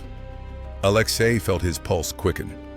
If Soviet forces were indeed launching the counteroffensive that Semenov had died to report, the entire character of the Stalingrad battle would be reversed. German forces that had been focused on urban warfare would suddenly face threats to their supply lines and rear areas. Any specifics about the scale of Soviet operations? Negative, sir. German communications are fragmentary, lots of confusion, but it sounds like they're facing attacks on multiple fronts simultaneously. The news spread quickly through Soviet positions, carried by the informal communication network that connected every defender in Stalingrad. Men who had been facing probable death with grim resignation suddenly found themselves fighting with renewed purpose, knowing that their sacrifice might contribute to a larger victory. The German assault resumed at 1100 hours, but with a notable difference in tactical approach. Instead of the methodical, patient advance that had characterized earlier attacks, German forces now showed signs of urgency that suggested they were under pressure to achieve rapid results. "They're pushing harder than usual," Kozlov observed, as German assault teams advanced with less caution than their training would normally dictate. Something has changed in their tactical priorities. "Probably orders to secure the factory district before Soviet counter-offensive operations can affect their rear areas," Alexei replied, recognizing the symptoms of command pressure that could lead to tactical mistakes by even professional soldiers. The battle that followed was among the most intense of Alexei's experience at Stalingrad. German forces attacked with desperate determination, using every weapon and tactic at their disposal to break Soviet resistance before external factors could intervene. But desperate attacks often created opportunities for defenders who could maintain tactical discipline under pressure. Naval Infantry Storm Group, requesting permission to engage German command post, came the radio call from Senior Sergeant Antonov. "We've identified their tactical headquarters in the crane operator's booth, range 200 meters. Approved, but watch for German reserves. They'll counterattack immediately if you're successful." The naval infantry attack was a masterpiece of urban warfare tactics, with assault teams infiltrating German positions through underground passages, while suppressing enemy observers with precisely coordinated fire. Soviet Marines had developed techniques that turned Stalingrad's industrial infrastructure into weapons against occupying forces. The attack on the German command post succeeded beyond expectations, eliminating enemy tactical coordination and creating confusion that disrupted their assault operations. But success came at a terrible price. Senior Sergeant Antonov was killed leading the final assault, and his storm group suffered casualties that reduced naval infantry strength to fewer than 6 effective men. As afternoon shadows lengthened across the battlefield, Alexei received news that would define the final phase of their defense. A runner from battalion headquarters had somehow reached his position, carrying orders that confirmed what intercepted German communications had suggested. "Sir," the runner, a young lieutenant whose uniform showed he was from a headquarters unit rather than frontline infantry, delivered his message with obvious excitement. "Soviet counteroffensive launched this morning on massive scale. 3 armies attacking German flanks north and south of Stalingrad. Your orders are to hold current positions at all costs. Relief is coming." Relief is coming? The word seemed almost impossible to believe after months of fighting that had reduced Soviet defenders to isolated pockets clinging to narrow strips of riverbank. But if the counteroffensive was real, if Soviet forces were indeed threatening German supply lines, then everything they had endured might finally have meaning beyond mere survival. "What's the time frame for relief operations?" Alexei asked, though he suspected the answer would be measured in days rather than hours. "Unknown, sir, but intelligence suggests German forces are already withdrawing reserves from the city to counter Soviet breakthrough operations. The pressure on your sector should decrease significantly within 24 hours." German reserves withdrawing from Stalingrad. It was a development that none of the city's defenders had dared hope for during their darkest moments. But as Alexei studied the tactical situation through his binoculars, he could see evidence that confirmed the headquarters' assessment. German assault operations had visibly decreased in intensity over the past hour, with fewer supporting weapons and less coordinated attacks. Enemy forces that had been pushing forward with desperate determination now showed signs of tactical uncertainty that suggested their command priorities had shifted. "Sir," Corporal Petrov approached with information that crystallized the changing situation. "German artillery has decreased by at least 50%. Most of their heavy guns seem to have been withdrawn from positions targeting the factory district." Artillery withdrawal, a clear indication that German forces were redeploying assets to counter threats that they considered more dangerous than Soviet defenders in Stalingrad. It was the first tangible evidence that the strategic situation was indeed changing in ways that might preserve what remained of the 62nd Army. As night fell over the ruined city, bringing temporary respite from the day's brutal fighting, Alexei gathered his surviving men for what might be their final briefing as isolated defenders. They had held their positions against overwhelming odds, bought time with blood and determination, and somehow survived long enough to see the possibility of relief. "Gentlemen," he began, looking at faces that had been carved by months of urban warfare into expressions of grim competence. "Today we learned that our sacrifice has not been in vain. Soviet forces are attacking German positions across multiple fronts, and relief operations are underway." The men nodded with quiet satisfaction rather than celebration. They had been through too much to harbor illusions about their situation.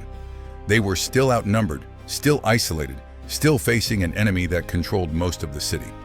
But for the first time in months, they could see a path to something beyond mere survival. "We're not safe yet," Alexei continued. "German forces still hold most of Stalingrad, and they'll keep attacking until they're forced to withdraw or until relief actually arrives. But we've proven that they can be stopped, can be hurt, can be made to pay a price for every meter of ground they take." Private Volkov, the youngest member of the unit who had somehow survived when older and more experienced soldiers had fallen, raised a question that reflected the uncertainty they all felt. "Sir, what happens if the counteroffensive fails? What if German forces stop the Soviet breakthrough before relief can reach us?" Alexei considered the question carefully, knowing that his answer would affect morale and combat effectiveness during whatever fighting remained ahead. "Then we continue doing what we've been doing for the past 3 months. We hold our positions, we protect each other, and we make the Germans pay for every building, every room, every pile of rubble they want to take." As his men prepared their positions for another night of vigilance, Alexei reflected on how profoundly the battle had changed his understanding of warfare, leadership, and human nature itself. He had entered Stalingrad as a theoretical student of military science. He was concluding his service as a practitioner of urban warfare, who understood that the most important victories were often measured in moral rather than territorial terms. The forgotten heroes of Stalingrad had achieved something unprecedented in military history. They had held positions against overwhelming odds, not because of superior equipment or tactical doctrine, but because they refused to surrender their humanity in the face of mechanized destruction. They had demonstrated that ordinary soldiers could accomplish extraordinary things when they fought not just for territory or ideology, but for each other. But the battle was not over. German forces still controlled most of the city, and Soviet counteroffensive operations, however promising, were still developing beyond the immediate battlefield.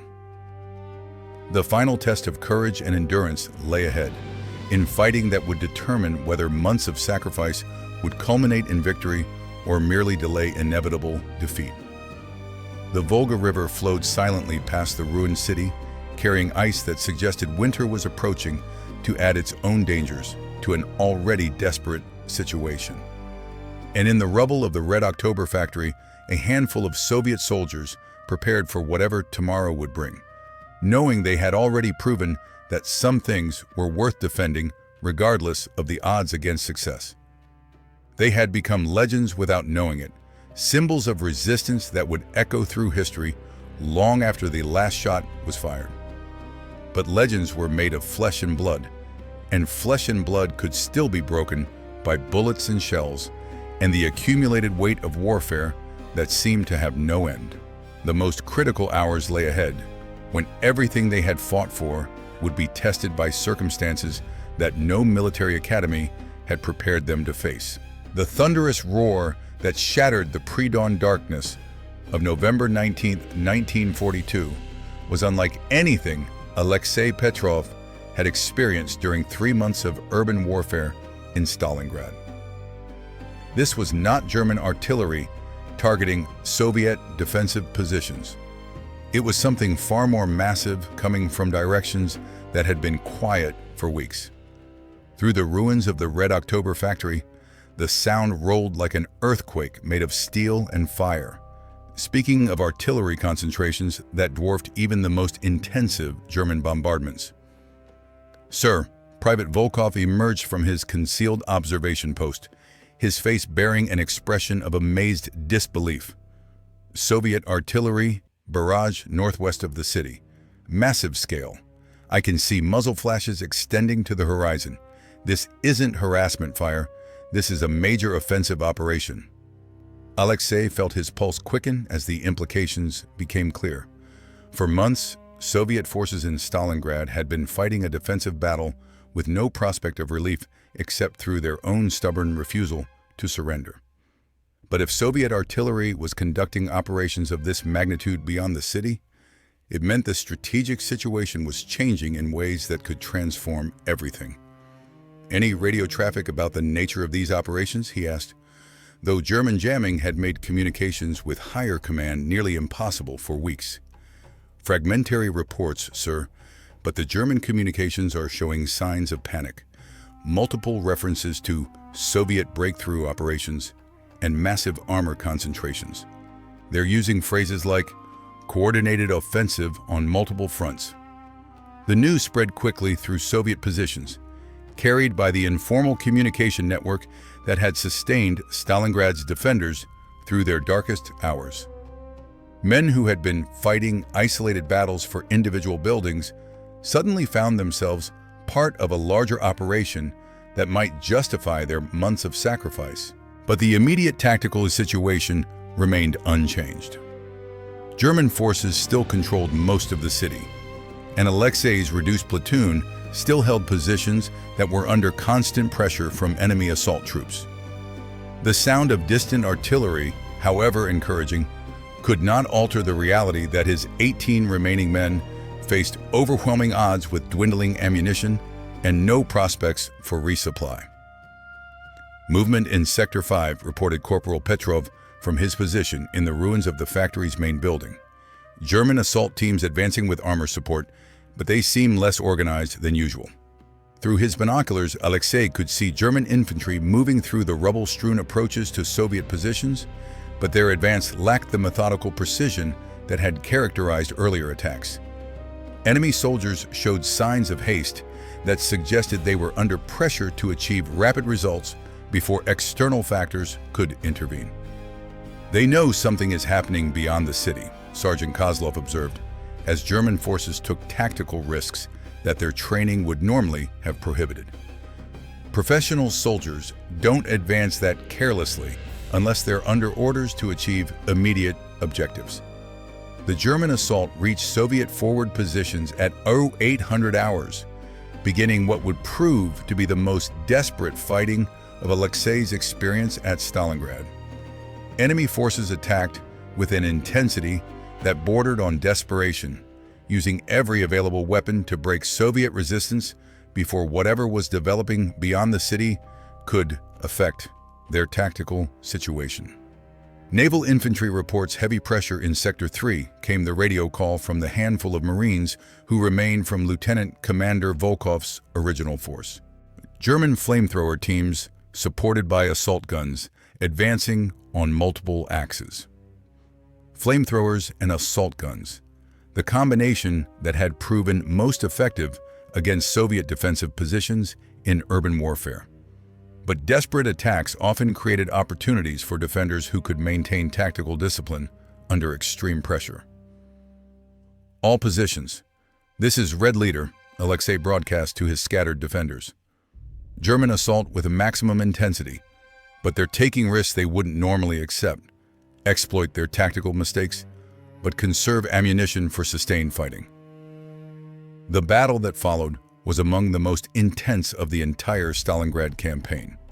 German forces pressed forward with a determination that exceeded anything Alexei had witnessed, using combined arms tactics that demonstrated their professional competence while revealing their desperation to achieve decisive results.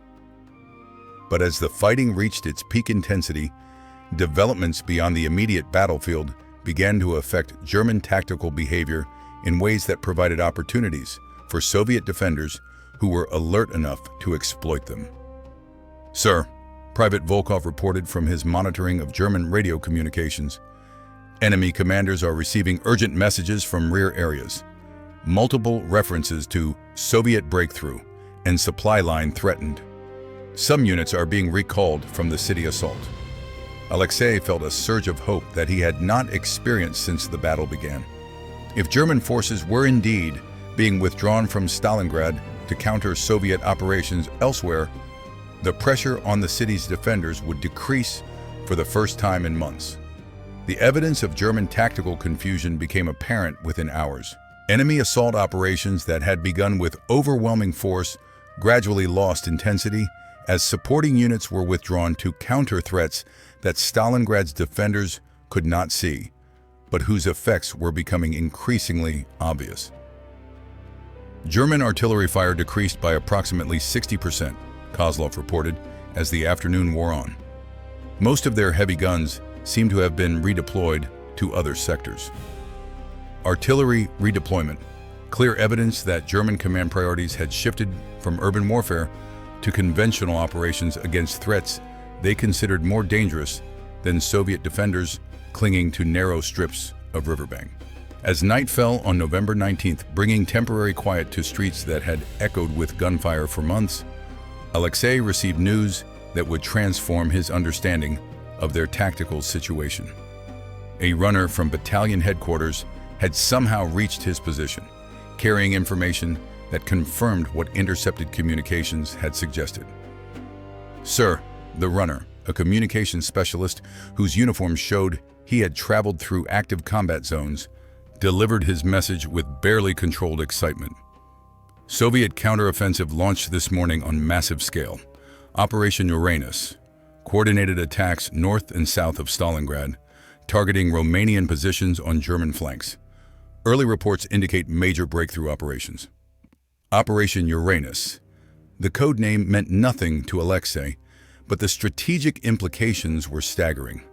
If Soviet forces were indeed attacking German flanks with sufficient strength to cause command panic, the entire character of the Stalingrad battle would be reversed. "What's the scope of these operations?" Alexei asked, needing to understand whether this represented limited tactical adjustments or fundamental strategic changes. 3 Soviet armies attacking simultaneously, sir. Over 1 million men committed to breakthrough operations designed to encircle German forces in the Stalingrad region. Your orders are to hold current positions at all costs. Relief operations are underway. 1 million men. The number seemed almost impossible to believe after months of fighting with forces that had been reduced to company and platoon strength. But if Soviet high command had managed to assemble such massive forces for counter-offensive operations, it explained why German tactical behavior had changed so dramatically. The next morning brought visual confirmation of the strategic situation that radio reports had described. German forces that had been concentrated against Stalingrad's defenders were visibly withdrawing, redeploying to counter threats that had materialized beyond the immediate urban battlefield. "Sir," Private Volkov reported from his observation post in the ruins of the factory chimney, "German convoy movement toward the northwest, heavy vehicles and artillery. Looks like major redeployment of forces that were targeting our positions." Through his binoculars, Alexei could see evidence of German tactical withdrawal that would have seemed impossible days earlier. Tanks and assault guns that had been positioned to support urban warfare operations were now moving toward roads that led away from Stalingrad, while infantry units that had been preparing for building-to-building fighting were establishing defensive positions facing outward rather than toward Soviet-held areas of the city. "They're being threatened from directions they didn't expect," Kozlov observed, with the tactical insight that came from months of urban combat experience. "Professional armies don't redeploy this rapidly unless they're facing existential threats to their supply lines and rear areas." But the relief from German pressure, however welcome, did not solve the immediate problems facing Alexei's reduced force. His men were still isolated, still critically short of ammunition and medical supplies, still dependent on whatever resources they could scavenge from the ruins around them.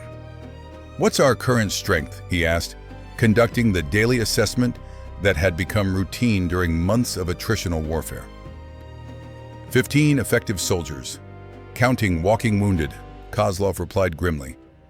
"We've got maybe 4 hours of sustained fighting if we're conservative with ammunition. The naval infantry are down to 3 men, but they're in good fighting condition. 15 men to hold positions that had been designed for company strength, facing an enemy that still controlled most of the city despite their redeployment of forces." The mathematics remained stark, though the strategic context was changing in ways that might eventually affect local tactical situations. Over the following days, as Soviet counter-offensive operations developed beyond the city, Alexei's force experienced a gradual reduction in German pressure that allowed them to consolidate their positions and attempt contact with other Soviet units that had been isolated for months. "Sir," Corporal Petrov approached with news that would prove significant beyond its immediate tactical implications. Contact established with Captain Fedorov's company in the tractor factory. They've been holding positions there since September, down to 23 men, but still combat effective. contact with other Soviet units, the first step toward re-establishing the tactical cohesion that urban warfare had fragmented into isolated pockets of resistance.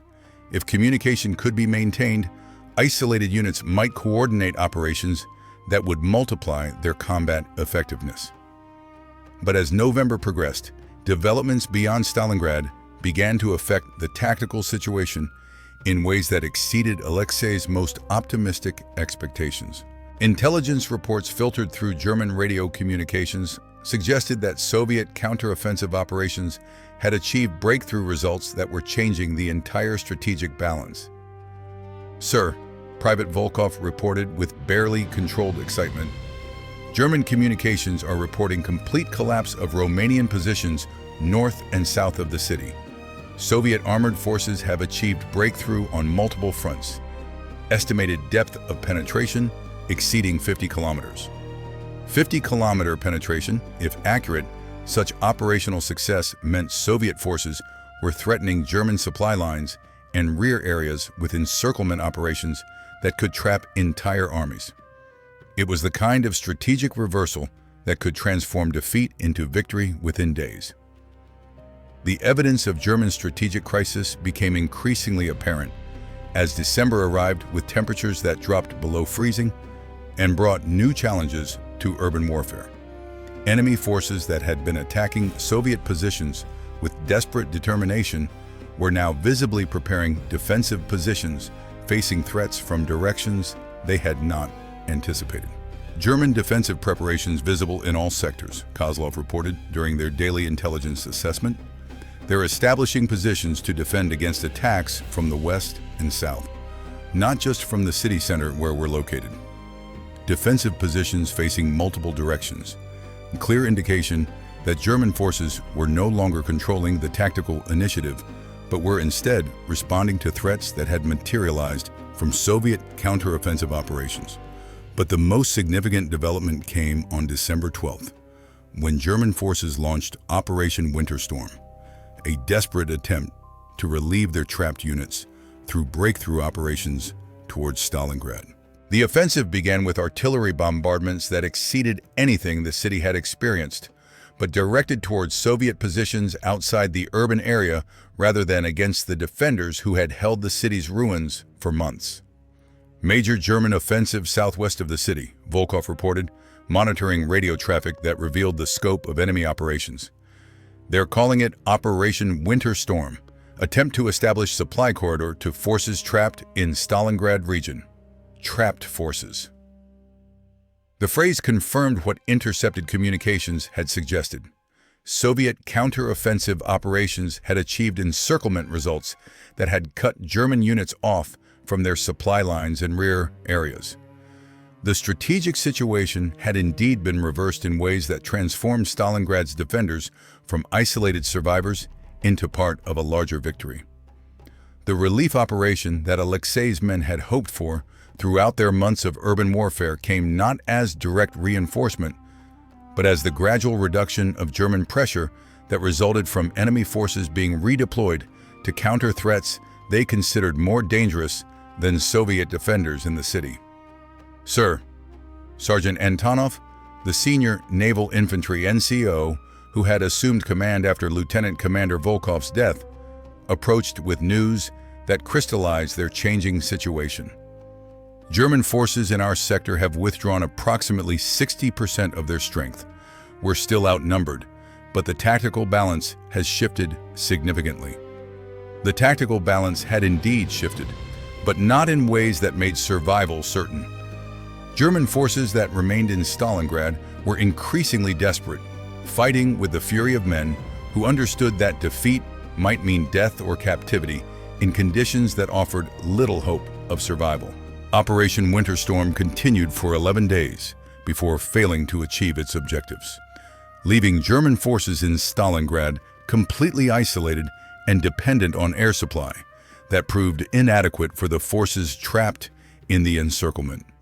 Soviet defenders who had survived months of urban warfare found themselves witnesses to the gradual collapse of an enemy army that had once seemed invincible. German supply flights decreasing daily, Volkov reported, as January 1943 brought temperatures that made outdoor activity nearly impossible. Most of their transport aircraft are being shot down or forced to turn back without delivering supplies. The siege of Stalingrad had become a siege of German forces, with Soviet operations gradually tightening the encirclement that would ultimately destroy an entire army. But victory, however complete strategically, could not restore the men who had been consumed by months of urban warfare. Final accounting, Sir. Kozlov provided statistics that reflected the human cost of defending Stalingrad. Original company strength, 96 men. Current effective strength, 12 soldiers, including naval infantry. Casualty rate approximately 87%. 87% casualties. The mathematics of urban warfare had consumed entire units with industrial efficiency, leaving survivors who bore little resemblance to the soldiers who had entered the battle months earlier. But the survivors had accomplished something unprecedented in military history. They had held positions against overwhelming odds through individual courage and mutual support that transcended conventional military calculations. The final German surrender came on February 2, 1943, ending a battle that had lasted 163 days and consumed armies on both sides. Field Marshal Friedrich Paulus surrendered the remnants of the German Sixth Army, while General Karl Strecker held out for 2 additional days before acknowledging that further resistance was pointless. Sir, Private Volkov approached Alexei's position with news that officially ended their part in the Battle of Stalingrad. German forces in our sector have surrendered. White flags visible in all enemy positions. The battle is over. The battle is over. The words seemed almost impossible to believe after months of fighting that had consumed everything they had possessed or believed about warfare and human endurance. But the silence that settled over Stalingrad's ruins was different from the temporary quiet that had marked previous lulls in fighting. It was the silence of exhaustion and final victory. As Soviet reinforcements began arriving in the city, bringing supplies and personnel to relieve the survivors of the original garrison, Alexei found himself facing questions about the future that months of immediate survival had not prepared him to answer. Lieutenant Colonel Petrov, a staff officer from Army headquarters who was coordinating relief operations, briefed Alexei on developments that extended far beyond Stalingrad. Your defense of the factory district is being recognized at the highest levels of command. There's talk of Hero of the Soviet Union decorations for senior NCOs and officers who held critical positions. Hero of the Soviet Union, the highest military decoration the country could award, reserved for acts of exceptional courage that exceeded normal expectations of duty. But Alexei felt no satisfaction in the prospect of recognition, only the hollow awareness that such honors were measured by the deaths of men who would never receive any recognition at all. What about the men who didn't survive to see victory, he asked, thinking of Corporal Semenov, Lieutenant Commander Volkov, and dozens of others whose courage had made survival possible for the lucky few. They'll be honored too, Lieutenant. But the living have responsibilities to the dead, to ensure their sacrifice contributed to something larger than immediate tactical success. Over the following weeks, as Stalingrad began the long process of recovery from 5 months of urban warfare, Alexei found himself participating in activities that felt surreal after the immediacy of combat operations. Medal ceremonies, interviews with war correspondents, meetings with political officers who wanted to understand how civilian soldiers had accomplished something that professional military analysts considered impossible. But the most meaningful recognition came from an unexpected source. A letter arrived from Moscow, signed by civilians whose names Alexei did not recognize, thanking the Stalingrad defenders for preserving Soviet resistance during the darkest period of the war. "We are factory workers in Tula," the letter read, "and we wanted you to know that every T-34 tank we produced during the battle was built with knowledge that you were holding the city named for our leader. Your example gave us hope when victory seemed impossible. And your sacrifice made our work meaningful beyond mere production and quotas. Factory workers in Tula, civilians whose contribution to victory was as essential as anything accomplished by frontline soldiers, but who had looked to Stalingrad's defenders for inspiration during months when defeat seemed inevitable. Sir, Sergeant Kozlov approached with information about their new assignment now that the battle was over and survivors were being integrated into rebuilt units. We're being assigned to the 3rd Guards Army for pursuit operations against German forces retreating toward the Ukrainian border. Pursuit operations, the kind of mobile warfare that Soviet forces had not been able to conduct since the German invasion began. It was an indication of how completely the strategic situation had been reversed by operations that had begun with desperate defensive fighting in urban ruins. But Alexei found himself reluctant to leave Stalingrad, despite the prospect of more conventional military operations. The city had become more than a battlefield. It had become a testament to what human beings could accomplish when they refused to surrender their humanity along with their positions. Kozlov, he said, looking across the ruins that had been their battlefield for months, do you think we'll ever understand what we accomplished here? The veteran sergeant was silent for a long moment before responding. I think we proved that some things are worth any sacrifice, sir. Not for political slogans or strategic objectives, but for each other. The men we lost here died knowing their comrades would continue fighting, and that gave their deaths meaning beyond military necessity. As spring came to Stalingrad in 1943, bringing warmth that began to thaw the frozen ground where so many had died, Alexei received orders transferring him to a staff position where his urban warfare experience could be used to train other units. It was recognition of expertise that had been purchased with blood and validated by survival. The forgotten heroes of Stalingrad would not remain forgotten. Their example would be studied in military academies, their tactics incorporated into doctrine, their courage commemorated in monuments that would outlast the political system they had defended. But for the survivors, recognition was less important than the knowledge that they had discovered something about human nature that peacetime could never teach.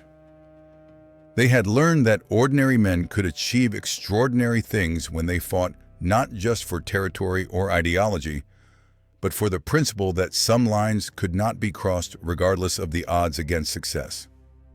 Major Alexei Petrov stood in the memorial cemetery outside Volgograd, the city that had once been called Stalingrad, on a crisp autumn morning in October 1967. 25 years had passed since the battle that had defined his understanding of warfare and humanity.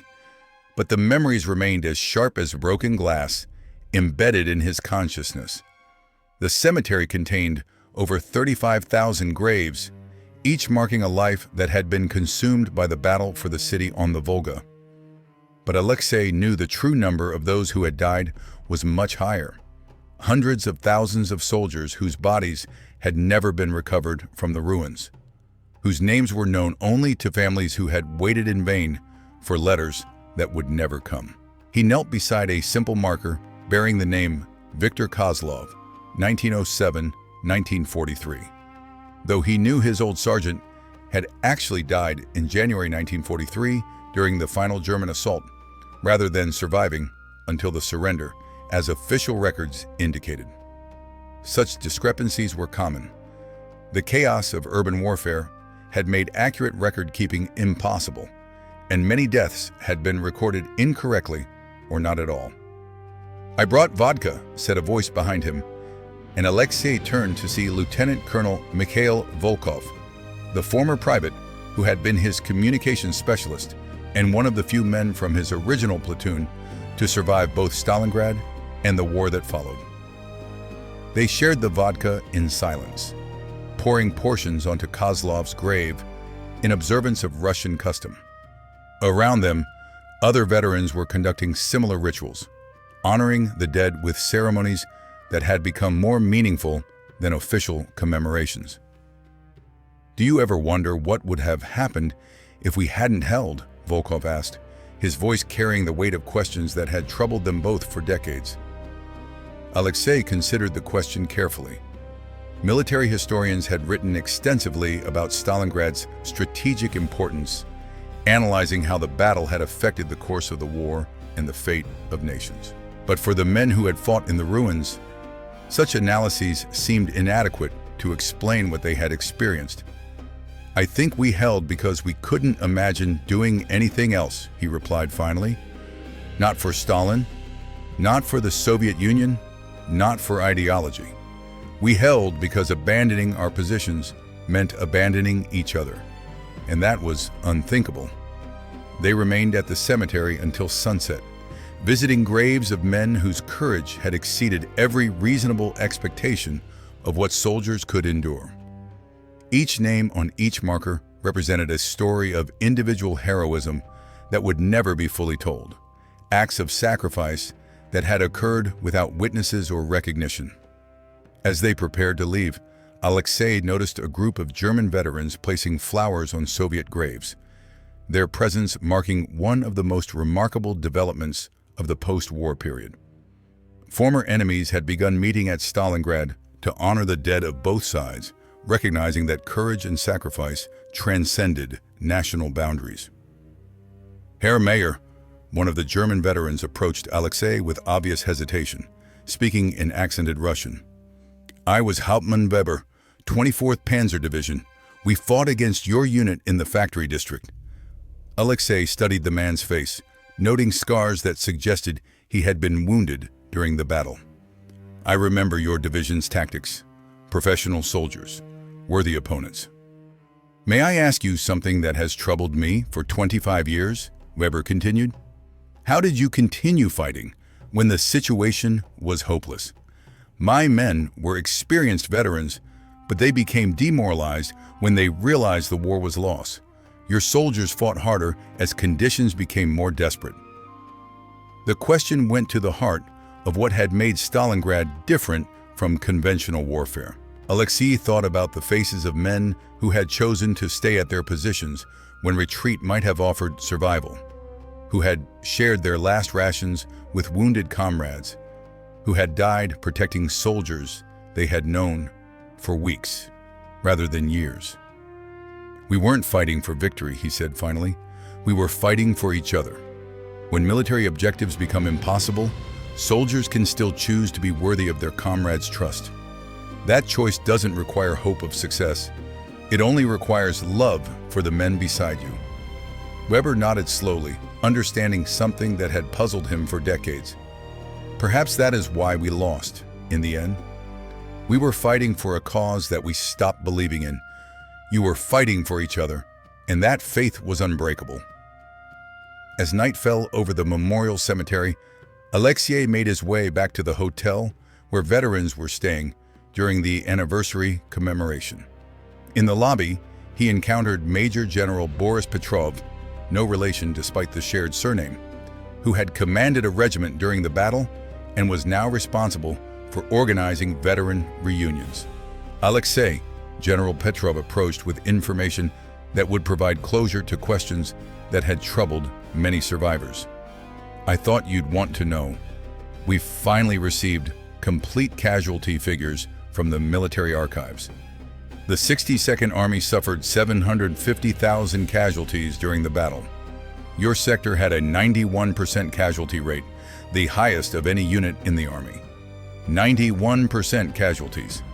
The number confirmed what Alexei had suspected but never seen officially documented.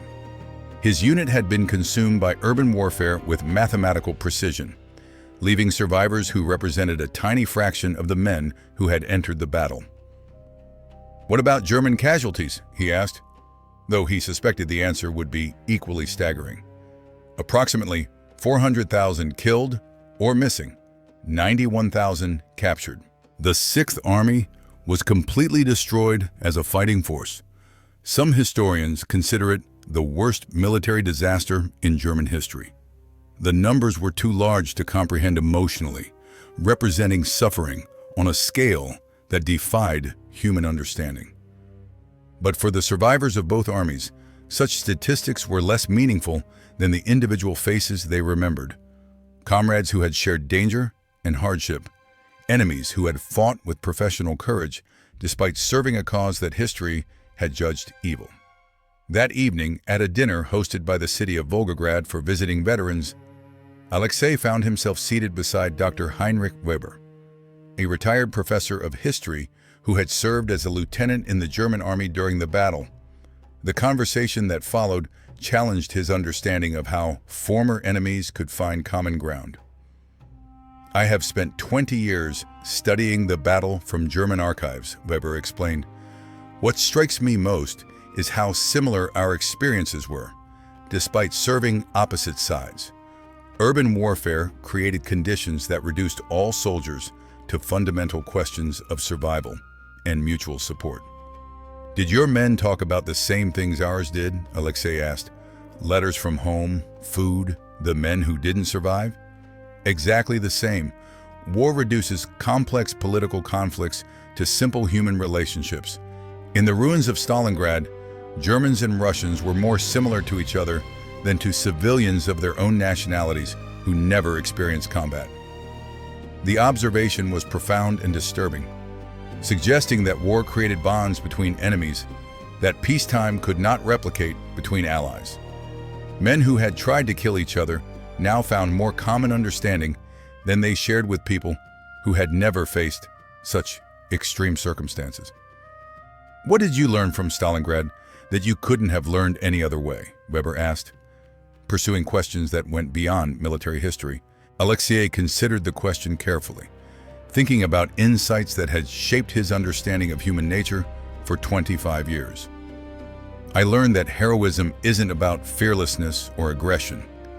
It's about staying at your post when everything rational tells you to leave, because other men are depending on you to be worthy of their trust. And courage? Courage is choosing to care about your comrades more than your own survival, even when caring makes everything more painful. Cowardice isn't fear of death, it's fear of moral responsibility for other people's lives." The conversation continued until late evening, covering topics that ranged from tactical innovations in urban warfare to philosophical questions about duty and sacrifice. But underlying all their discussions was the recognition that Stalingrad had been more than a military battle. It had been a crucible that revealed both the worst and best aspects of human nature. As the anniversary commemoration concluded and veterans began returning to their homes across the Soviet Union and Eastern Europe, Alexei made a final visit to the memorial cemetery. This time, he was accompanied by his son, a young lieutenant who was beginning his own military service. "Father," Lieutenant Vladimir Petrov asked as they walked among the graves, "do you think soldiers today could do what you did at Stalingrad?" Alexei pondered the question, knowing that each generation faced different challenges that tested courage and commitment in unique ways. The specific circumstances that created Stalingrad will never be repeated. But human nature remains constant. When soldiers fight for each other rather than for abstract causes, they discover capabilities they never knew they possessed. Would you do it again, knowing what you know now about the cost? The question went to the heart of everything Alexei had struggled to understand for 25 years. Stalingrad had cost him friends, comrades, pieces of his soul that could never be recovered. But it had also revealed possibilities for human courage and sacrifice that peacetime could never demonstrate. "Yes," he said finally, "because the alternative, abandoning men who trusted me to stay, would have been unthinkable. We didn't fight for victory or glory. We fought because leaving meant betraying the best in ourselves and each other." As they left the cemetery, Alexei took one final look at the memorial that honored those who had died defending the city on the Volga. The forgotten heroes of Stalingrad would never be truly forgotten, as long as men understood that some things were worth defending, regardless of the odds. That courage was measured not by fearlessness, but by the willingness to sacrifice for others. That the greatest victories were sometimes found not in conquest, but in the refusal to surrender what made life worth living. The battle was over, the dead were honored, and the survivors carried forward lessons that would outlast all the monuments built to commemorate their sacrifice. They had discovered that ordinary men could achieve extraordinary things when they chose to fight for each other rather than for causes that meant less than the bonds forged in shared danger. It was a lesson worth preserving, worth teaching, worth defending in whatever battles the future might bring.